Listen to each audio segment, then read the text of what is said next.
কাছে আপনারা কেউই কোনো অভিযোগ আজ পর্যন্ত দেই নাই যে আমার সন্তান খাচ্ছে, আমার সন্তানকে আমি কষ্ট বা অনেক গার্জেনরা আমাদের আরো ক্রিটিসাইজ করছে আমরা নাকি পিকনিক খাই, বিপদ দেয় সেটা আমরা বসে বসে খাই। আসলে এটা না, আমরা যেদিন খাই হয়তো কোনোদিন বিপু কিছু দেয় আর আমরা কিছু শেয়ার করে, আপনারাও নিজেরাও দেখেন আমরা কিছু শেয়ার করে টাকা দিয়ে আমারটা আমরাই খাই। এর মধ্যেও কিছু লোক আমরা ফ্রি খাওয়াই, সেই লোকগুলো বলছি অনেকেই বক্তব্য বলছেন, কিন্তু আজকে আমাদের সমাজের যে বিষয়টা মাদক বিষয়, এটা একটা ব্যাপক কিছুই। আমরা বিগত 2 বছর যাবৎ এখন এই চুরি বা অন্য আরো যে অসামাজিক কার্যকলাপগুলো, সেই কার্যকলাপগুলো আমাদের সচেতন থাকা লাগবে এবং আমাদের সবাইকে সহযোগিতা করা লাগবে। কেউ কারো শত্রু না, আমি বারবারই বলে আসছি, এই শত্রুতা সৃষ্টি করে আমরা সমাজে কিন্তু কোনো ভালো কিছু করতে পারবো না। আমরা কেউ কারো শত্রু না, সবাই গ্রামের এক কাঁধে কাঁধ মিলায়া, সবাই হয়তো সেই কথাটাই সবাই বলছে, সবাই এক কাঁধে কাঁধ মিলায় আমরা কাজ করব, কিন্তু সেই কাজে সবার সহযোগিতা থাকা লাগবে, প্রত্যেকটা গার্জেনের সহযোগিতা থাকবে। মাদক যারা খায়, মাদক যারা বেচে, মাদক যারা সরবরাহ করে, মাদকের যারা লভ্যাংশ খায়, তারা সবাই সমান অপরাধী, এটা হাদিস কোরআন। বাসে আমরা সবাই মিলে তাদের বোঝাই, যদি না শোনে আপনারা তাদেরকে আরও বোঝান, না হলে তখন সবাই মিলে যদি আমরা এই গ্রামের দেখা যাচ্ছে যে 5টা লোকের জন্য খারাপ হচ্ছে, তখন তো একটা পর্যায়ে যে তাদেরকে বোঝাই যদি কাজ না হয়, তখন তাহলে পরে প্রশাসনিকভাবে আপনারা পদক্ষেপ নেন। এটা আমার মনে হয়। আপনারা কি বলেন? আগে বোঝান, বোঝায় যদি এরকম থেকে থাকে, আর যদি না থাকে তাহলে তো সুন্দর, আমাদের গ্রাম আরো সুন্দর হচ্ছে। আরো ঠিক আছে, আমরা নিজেরা গার্জেনটা ঠিক না, তাহলে আমরা মিটিং করি, যাতে মিটিং করে আমার গার্জেনটাই ঠিক না।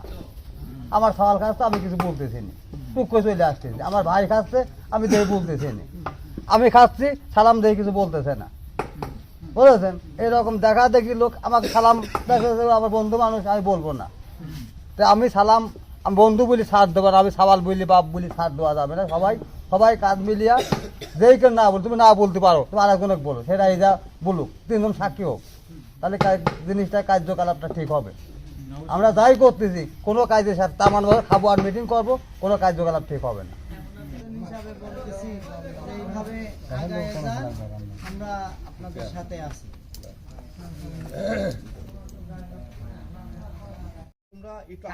আগের মতো আবার চলবি, আগের মতো আবার চলবি, যেরকম চলতি ওরকম চলবি।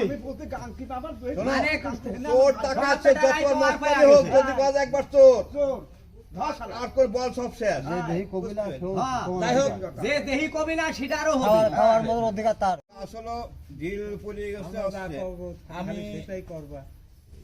অনেক সময় 2 বছর রাত নিজের ব্রেন বুদ্ধি খাটাও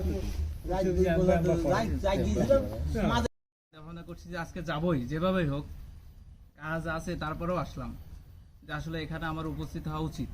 কারণ এই খোরশেদপুর গ্রামটা আমারও গ্রাম, আমার জন্মস্থান। যখন ভালো কাজ হচ্ছে যেখানে, সেখানে আমারও উচিত উপস্থিত হওয়ার জন্য থাকার। তো আমি দেখছি যে এখানে যতগুলো কাজ হয়েছে, প্রত্যেকটা কাজই আইনসম্মত এবং যুক্তিসম্মত।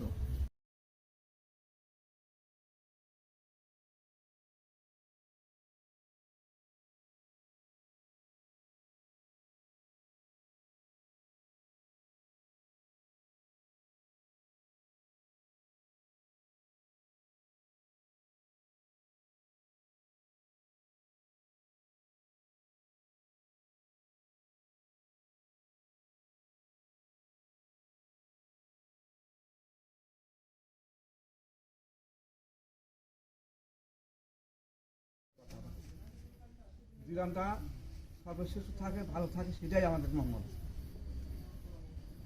যাতে আমরা কাঁধে কাঁধ মিলে, হাতে হাত মিলে, যাতে আমরা চলে যেতে পারি। আমাকে পরিবর্তন, আমাকে ছেলে পেলে তার যাতে কোনো কোনো কাজ এই দেশে না আনতে পারে, এই পর্যন্ত আমি বললাম। করতে পারলেই আমি তার বিচার করতে পারি কি না, এটা আপনাদের সামনে আমি প্রমাণ দিয়ে যাবো।